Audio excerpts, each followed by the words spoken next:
KTU 2019 scheme S1S2 engineering മെക്കാനിക്സിൻ്റെ module 4 തിയറിയാണ് നമ്മൾ ആദ്യം ഡിസ്കസ് ചെയ്യാൻ പോകുന്നത്. Work energy principle. ഒരു ഫോഴ്സ് അപ്ലൈ ചെയ്തിട്ട് ഒരു ഒബ്ജക്റ്റ് നമ്മൾ ഡിസ്പ്ലേസ് ചെയ്യിക്കുകയാണെങ്കിൽ അതിലുണ്ടായ ടോട്ടൽ വർക്ക് ഡൺ എന്ന് പറയുന്നത് ചേഞ്ച് ഇൻ കൈനറ്റിക് എനർജിക്ക് ഈക്വൽ ആയിരിക്കും.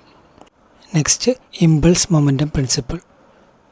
ഒരു പാർട്ടിക്കിളിൽ പെട്ടെന്നുണ്ടായ ചേഞ്ച് ഓഫ് മൊമെൻറ്റം എന്ന് പറയുന്നത് അതിൽ ആക്ട് ചെയ്യുന്ന ഇമ്പൾസ് ഫോഴ്സിന് ഈക്വൽ ആയിരിക്കും ഡ്യൂറിങ് ദ സെയിം ടൈം.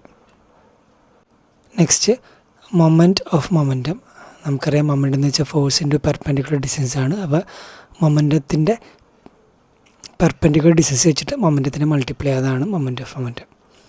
ഇനി ഡി-ആലംബർട്ട്സ് പ്രിൻസിപ്പിൾ, റെക്ലീനിയർ മോഷൻ. നമ്മൾ ക്ലാസ്സിൽ ഡിസ്കസ് ചെയ്തതാണ്. ഇതിനെ ബേസ് ചെയ്തുള്ള പ്രോബ്ലമൊക്കെ.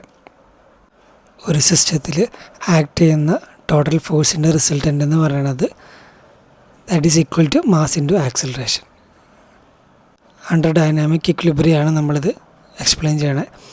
അപ്പോൾ നമ്മൾ പ്രോബ്ലം ചെയ്തപ്പെടുത്ത F is equal to ma എന്നുള്ള ഇക്വേഷനാണ് നമ്മൾ ഡി-ആലംബർട്ട്സ് പ്രിൻസിപ്പിൾ എന്ന് പറയുന്നത്. ഇനി കോഎഫിഷ്യൻ്റ് ഓഫ് റെസ്റ്റിറ്റ്യൂഷൻ.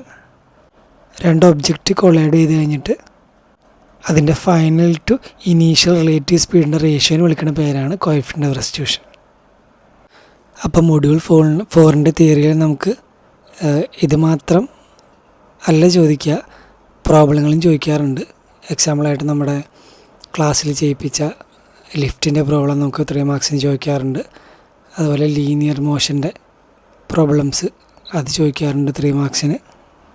അതുപോലെ നമ്മൾ ക്ലാസ്സിൽ ഡിസ്കസ് ചെയ്ത പ്രൊജക്ടൈലിൻ്റെ പ്രോബ്ലം ചോദിക്കാറുണ്ട്. അപ്പോൾ ആ പ്രോബ്ലങ്ങളെല്ലാം കൂടി ഈ തിയറിയോടൊപ്പം നോക്കി വയ്ക്കുക.